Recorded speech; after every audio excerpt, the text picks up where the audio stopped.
अब हम आपको यह बताएंगे कि सुप्रीम कोर्ट के आदेश पर अयोध्या में बाबरी मस्जिद के निर्माण के लिए जो 5 एकड़ जमीन मुस्लिम पक्ष को दी गई थी, उस जमीन का क्या हुआ। तो देखिए, आपने ये तो देख लिया कि पिछले 4 वर्षों में राम मंदिर का भव्य निर्माण हो रहा है, हो चुका है, और 22 जनवरी को प्राण प्रतिष्ठा का कार्यक्रम रखा गया है।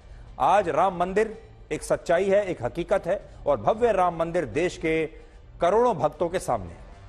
लेकिन कभी आपने सोचा है कि बाबरी मस्जिद का क्या हुआ, जिस पर इतने वर्षों तक, इतने दशकों तक लड़ाई चलती रही, और जिन लोगों ने राम मंदिर के खिलाफ बाबरी मस्जिद के लिए 70 वर्षों तक भारत की अदालतों में कानूनी लड़ाई लड़ी, और इस कानूनी लड़ाई पर वकीलों के लिए करोड़ों रुपए खर्च किए, उन्हीं लोगों ने बाद में मस्जिद के लिए मिली जमीन से मुंह क्यों मोड़ लिया। सुप्रीम कोर्ट के आदेश के सिर्फ 4 महीने के बाद फरवरी 2020 में उत्तर प्रदेश की सरकार ने मुस्लिम पक्ष को मस्जिद के लिए 5 एकड़ जमीन आवंटित कर दी थी, जो अयोध्या के धन्नीपुर गांव में है, और यह गांव राम जन्मभूमि से लगभग 25 किलोमीटर दूर है। तस्वीरें आपके सामने हैं। आवंटन की प्रक्रिया पूरी होने के बाद कायदे से वर्ष 2020 में ही इस जमीन पर मस्जिद का निर्माण शुरू हो जाना चाहिए था, लेकिन आज 4 वर्षों के बाद भी यह जमीन बिल्कुल खाली पड़ी है, बंजर पड़ी है, और यहां मस्जिद के निर्माण के लिए एक ईंट तक भी नहीं लगाई गई है। तस्वीरें आप देख सकते हैं। सोचिए, जब इन 4 वर्षों में राम जन्मभूमि पर भव्य राम मंदिर का निर्माण हुआ, तब सरकार से जमीन मिलने के बाद भी इन 4 वर्षों में मस्जिद की नींव तक इस जमीन पर नहीं रखी गई है। और ऐसा इसलिए नहीं हो पाया क्योंकि इस मस्जिद को बनाने के लिए लोगों ने चंदा ही नहीं दिया, और स्थिति यह हो गई कि पैसे के अभाव में मस्जिद के निर्माण का काम आज तक शुरू नहीं हो पाया है। इससे भी ज्यादा हैरानी की बात यह है कि इन 4 वर्षों में मस्जिद ट्रस्ट के पास इतना भी चंदा नहीं आया कि वो मस्जिद के नक्शे के लिए भी, नक्शे बनाने वाले की फीस भी भर पाता। हमें पता चला है कि मस्जिद ट्रस्ट को इस नक्शे के लिए शुल्क के रूप में लगभग 1.5 करोड़ रुपए का भुगतान अयोध्या डेवलपमेंट अथॉरिटी को करना था नक्शा पास कराने के लिए, लेकिन ट्रस्ट के पास इतना पैसा भी नहीं था, जिसकी वजह से निर्माण तो दूर, नक्शे को पास कराने का काम भी काफी समय तक ऐसे ही लटका रहा। सोचिए, इस देश में जहां एक तरफ राम मंदिर के निर्माण के लिए लोगों ने स्वेच्छा से 5,500 करोड़ रुपए का दान दे दिया, वहीं दूसरी तरफ अयोध्या में ही मस्जिद बनाने के लिए मस्जिद ट्रस्ट को लोगों से चंदा नहीं मिल रहा। और यह बात इसलिए भी बहुत गंभीर है क्योंकि जब मस्जिद का यही मामला भारत की अलग अलग अदालतों में था, तब इस कानूनी मामले पर कानूनी फीस के तौर पर करोड़ों रुपए खर्च किए गए थे। अकेले सुप्रीम कोर्ट में बाबरी मस्जिद के पक्षकारों ने इस मामले की सुनवाई पर लगभग 15 करोड़ रुपए खर्च किए थे, और असदुद्दीन ओवैसी की पार्टी और दूसरे मुस्लिम संगठनों और मुस्लिम सांसदों ने भी बाबरी मस्जिद का केस लड़ने के लिए मुस्लिम पक्षकारों को उस समय लाखों करोड़ों रुपए की फंडिंग दी थी। और तब उस मामले पर यह पैसा शायद इसलिए खर्च किया जा रहा था क्योंकि ये तमाम लोग इस बात के लिए लड़ रहे थे शायद कि अयोध्या में विवादित ढांचे के स्थान पर राम मंदिर नहीं बनना चाहिए। असल में ये जो पूरी लड़ाई थी, अब 4 साल के बाद आप ये उस बात को समझ गए होंगे कि ये मस्जिद बनाने की लड़ाई तो थी ही नहीं, ये मंदिर को रोकने की लड़ाई थी। ये जितना भी पैसा खर्च किया गया, ये नई मस्जिद बनाने के लिए नहीं था, ये राम मंदिर को रोकने के लिए था। उस पूरे प्लॉट से रामलला को बाहर निकालने के लिए पैसा खर्च किया गया था। इसलिए इन लोगों के पास राम मंदिर को रोकने के लिए तो पैसा है, लेकिन अब अपनी मस्जिद बनाने के लिए इनके पास पैसा नहीं है। अब सुप्रीम कोर्ट ने राम मंदिर बनाने का आदेश दिया, जब आपको याद होगा, और मस्जिद के लिए भी अयोध्या में ही अलग से 5 एकड़ की जमीन आवंटित की गई। तो इस पर मस्जिद बनाने के लिए कहीं से उतना चंदा ही नहीं आया जितना राम मंदिर के खिलाफ कानूनी लड़ाई लड़ने के लिए उस समय आता था। यानी जैसे ही सुप्रीम कोर्ट ने इस पूरे मामले का निपटारा किया, जैसे ही सुप्रीम कोर्ट ने अपना यह फैसला सुनाया कि यहां राम मंदिर ही बनेगा और मस्जिद के लिए अलग 5 एकड़ की जमीन दे दी गई, उसके बाद से जो तमाम लोग थे जो अपनी बड़ी दिलचस्पी ले रहे थे, जो करोड़ों रुपए की फंडिंग कर रहे थे, उनकी दिलचस्पी इस पूरे मामले में समाप्त हो गई और अब उन्होंने फंडिंग देनी बंद कर दी, पैसा देना बंद कर दिया। हमारे देश के बहुत सारे मुसलमानों को यह गलतफहमी भी है कि सरकार की वजह से अयोध्या में मस्जिद का निर्माण नहीं हो रहा है, जबकि सच्चाई यह है कि अयोध्या में मस्जिद और राम मंदिर के निर्माण से असल में किसी भी सरकार का कोई लेना देना है ही नहीं, ना राम मंदिर के निर्माण से ना मस्जिद के निर्माण से। राम मंदिर का निर्माण इसलिए हो पाया क्योंकि इस देश के करोड़ों लोगों ने राम मंदिर के लिए दान दिया, और मस्जिद का निर्माण अब तक इसलिए शुरू नहीं हो पाया क्योंकि मस्जिद ट्रस्ट को इसके लिए लोगों से दान मिला ही नहीं। आज अयोध्या में खाली पड़ी जमीन पर केवल एक बोर्ड लग पाया है जिस पर लिखा है कि यहां इस जमीन पर भारत की सबसे बड़ी मस्जिद, एक कैंसर हॉस्पिटल, एक मेडिकल और लॉ कॉलेज, एक लाइब्रेरी और एक कम्युनिटी किचन बनाई जाएगी जो सभी धर्मों के लिए होगी, और इस मस्जिद का निर्माण मई के महीने में शुरू हो जाएगा। लेकिन इसी के साथ मस्जिद ट्रस्ट के सचिव यह भी कहते हैं कि उनके पास इतना पैसा है ही नहीं कि अभी यहां कुछ भी बनाया जा सके।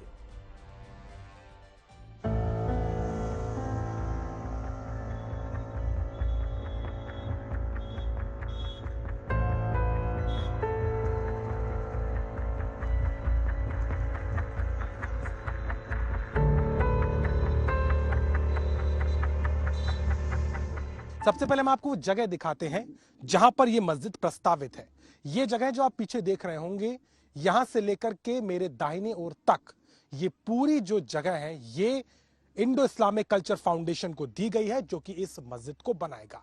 इस पूरी जमीन पर जो प्रस्तावित मस्जिद होने वाली है उसमें मस्जिद तो होगी, लेकिन उसके अलावा एक कम्युनिटी सेंटर, एक अस्पताल, अब तो एक किचन भी बनाया जाना है, कम्युनिटी किचन, और तमाम तरह की चीजें यहां पर रखी जाएंगी। दरअसल इस पूरे मस्जिद को लेकर के पहले एक नक्शा बनाया गया। वो नक्शा कुछ अलग तरीके का दिखाई देता था। उस नक्शे को एक मॉडर्न आर्ट की शक्ल में रखा गया था, लेकिन जब वो नक्शा प्राधिकरण, अयोध्या विकास प्राधिकरण के पास पहुंचा तो जो उसका शुल्क था वो काफी ज्यादा था, लगभग 2.25 करोड़ के लगभग उसका शुल्क था। बताया गया कि अभी जो संस्था है उसके पास में इतना फंड नहीं है। अब इस मस्जिद की जो शक्ल है, इस मस्जिद का जो डिजाइन है वो बदला गया और वो कुछ इस तरीके का दिखाई देगा। इसको एक मास्टरपीस के तौर पर देखा जा रहा है, और सीधे तौर पर अगर समझे तो धन्नीपुर में बनने वाली इस मस्जिद को ताजमहल की खूबसूरती के स्तर का बनाने की बात कही जा रही है। मस्जिद मोहम्मद बिन अब्दुल्ला अब इसका नाम रखा गया है। इस मस्जिद के ठीक बगल में दरगाह भी है, बहुत पुरानी, बहुत मशहूर ये दरगाह है। लोग यहाँ पर आते हैं, माथा टेकते हैं और अपनी आरजू लेकर के आते हैं। लेकिन इस इलाके की आरजू अब यही है कि मस्जिद का काम जल्द से जल्द शुरू हो ताकि कुछ तरक्की हो सके। धन्नीपुर में जब से मस्जिद का फैसला आया था यहाँ मस्जिद बनेगी, 5 साल हो गए, अभी तक कुछ काम तो नहीं हुआ है। लेकिन क्या उम्मीद थी और अभी तक क्या स्थिति नजर आती? अभी तो जो सुप्रीम कोर्ट ने 5 एकड़ जमीन दी है सुन्नी वक्फ बोर्ड को, अभी यहाँ 3-4 साल हो गए जमीन दिए हुए, अभी इस पे कोई कार्य इस पे चालू हुआ नहीं है। पैसा मिलेगा, मस्जिद का काम चालू होगा तो उसमें चंदा आएगा, जब काम चालू होगा तभी चंदा आएगा, इससे पहले चंदा नहीं आएगा। यहाँ तो अभी 2019 के बाद ये ट्रस्ट बना, इंडो इस्लामिक कल्चर फाउंडेशन, जो कि सुन्नी सेंट्रल वक्फ बोर्ड के अधीन बना। तो अभी 4 साल हुआ ट्रस्ट बने, और उसके बाद फंडिंग तो अभी आने में टाइम तो लगेगा ही, तो फंडिंग की भी प्रॉब्लम हो गई। अच्छा, फंडिंग के मामले में जरा आप बता सके, चूंकि आप ट्रस्ट के लोग आते हैं तो आप उनसे मुलाकात भी होती है, अभी तक कहाँ मामला पहुंच पाया है? क्या शुरू में जिस तरीके की दिक्कतें थी, अभी भी चंदे के लिए अभियान वगैरह चल रहा है या चल रहा है? हाजी अराफात शेख साहब जो मस्जिद समिति के अध्यक्ष बनाए गए हैं, महाराष्ट्र के रहने वाले हैं, वो काफी मेहनत कर रहे हैं और बड़े बड़े सेमिनार कर रहे हैं महाराष्ट्र में और जगह जगह कई शहरों में। तो अब उम्मीद लग रही है कि जल्दी फंडिंग का इंतजाम हो जाएगा। क्या उम्मीद कर रहे हैं, क्या कुछ बदलेगा आपके धन्नीपुर? हम चाहते हैं कि हमारे यहाँ मस्जिद बने और हमारे क्षेत्र का विकास हो और हमारे यहाँ की सड़कें बने, इससे और भी विकास हो। पथ प्रकट जितना ज्यादा विकास होगा उतना ज्यादा हमारे लोग के लिए यहाँ पे अच्छा रहेगा। जमाने से ये चल रहा है, आज खुदेगी कल खुदेगी, अब जैसे पड़ा हुआ है ये भी कहीं एक ईंटा का कहीं कुछ काम ही नहीं शुरू हुआ। तो ये 2 तस्वीरें हमने आपको दिखाई। एक तस्वीर है भव्य राम मंदिर की जो 4 वर्षों में बनकर तैयार हो गया, आपके सामने खड़ा है, जिस पर हमारे देश के करोड़ों लोगों ने हिस्सा लिया है और चंदा भेजा, दान दिया, और आज राम मंदिर अब तैयार है। और दूसरी तरफ वो 5 एकड़ की जमीन भी हमने आपको दिखाई जो उसी समय मुस्लिम पक्षकारों को दी गई थी कि आप यहां पर मस्जिद बना सकते हैं। इस मस्जिद पर एक बोर्ड तो बना है, सपने बहुत अच्छे उन्होंने देखे और ये आइडिया भी बहुत अच्छा है, इसकी हमें तारीफ करनी होगी कि उन्होंने जो बताया कि मस्जिद तो बनेगी लेकिन साथ ही यहाँ पर अस्पताल भी बनेगा, यहाँ पर एक लाइब्रेरी भी बनेगी, यहाँ पर एक कम्युनिटी किचन भी बनेगी। बिल्कुल ऐसा ही होना चाहिए। लेकिन अब बड़ी बात यह है कि यहाँ चंदा आना शुरू हो और यहाँ पर भी एक वैसी ही मस्जिद बन जाएगी तो फिर जो मुस्लिम पक्षकार हैं वो भी शायद खुश हो जाएंगे, प्रसन्न हो जाएंगे। हमारे देश में बहुत सारे नेता ऐसे हैं जो अक्सर ये बात कहते हैं कि मंदिर की जगह अस्पताल बनाना चाहिए, स्कूल बनाना चाहिए, सड़कें बनानी चाहिए, फ्लाईओवर क्यों नहीं बनाया जाता, मंदिर की जगह विकास क्यों नहीं किया जाता, मंदिर में क्या है। लेकिन क्या आपको पता है कि हमारे देश में लाखों मंदिरों को जो हजारों करोड़ों रुपए का दान मिलता है उससे असल में सरकारें अस्पताल और स्कूल बना सकती हैं, बनाती भी हैं, उससे पब्लिक वेलफेयर का काम होता है। लेकिन मस्जिदों और चर्च को मिलने वाले दान और फंड में से एक पैसा भी सरकारें उनसे मांग नहीं सकती। यानी यह भी एक ब्लैक एंड व्हाइट की तरह, हमने आज पहले आपको ब्लैक एंड व्हाइट की तरह यह दिखाया कि एक प्लॉट, एक जमीन का टुकड़ा जहां पर रामलला की स्थापना हो रही है, जहां रामलला पैदा हुए वहां भव्य राम मंदिर बन रहा है, और दूसरा आपको दिखाई तस्वीर जहां पर मस्जिद बननी थी। अब एक तस्वीर ये देखिए कि हमारे देश में जो लाखों मंदिर हैं जहां पर आप जाते हैं, आप दान देते हैं अपनी श्रद्धा के अनुसार, उस पैसे का क्या होता है? उस पैसे पर सरकार का कंट्रोल होता है, इन मंदिरों के मैनेजमेंट पर सरकारों का कंट्रोल होता है। लेकिन क्या यह कंट्रोल मस्जिदों पर है? क्या यह कंट्रोल चर्चेज पर है? सुप्रीम कोर्ट में दायर हुई एक याचिका में यह बताया गया कि देश भर के 6 लाख में से 4 लाख मंदिर ऐसे हैं जिन्हें श्रद्धालुओं से मिलने वाले दान का एक बड़ा हिस्सा राज्य सरकारों को देना पड़ता है।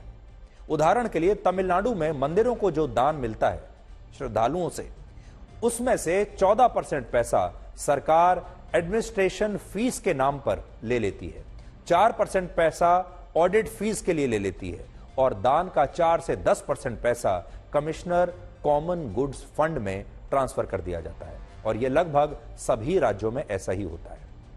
और फिर जब मंदिरों से आया ये जो पैसा सरकारें ले लेती हैं, फिर सरकार इसे अलग अलग वेलफेयर स्कीम्स में लगाती हैं जिसमें सबका फायदा होता है, हिंदुओं का भी, मुसलमानों का भी, ईसाइयों का भी और दूसरे धर्मों का भी। यानी एक मंदिर से जो पैसा निकला वो असल में हर धर्म के लोगों पर खर्च हो रहा है। लेकिन जिस तरह राज्य सरकारें मंदिरों से पैसा लेती हैं, मंदिरों पर उनका कंट्रोल है, उनका प्रशासन चलता है, उस तरह से मस्जिदों और चर्चेज की जो आय है उससे सरकार को कुछ हासिल नहीं होता। और सरकार चाहे भी तो वो मस्जिदों और चर्च को मिलने वाले दान में से एक पैसा भी उनसे ले नहीं सकती। इस हिसाब से देखें तो मंदिर तो राज्य सरकारों का खजाना भरते हैं और फिर इसी खजाने से अस्पताल भी बनते हैं, स्कूल भी बनते हैं, सड़कें भी बनती हैं।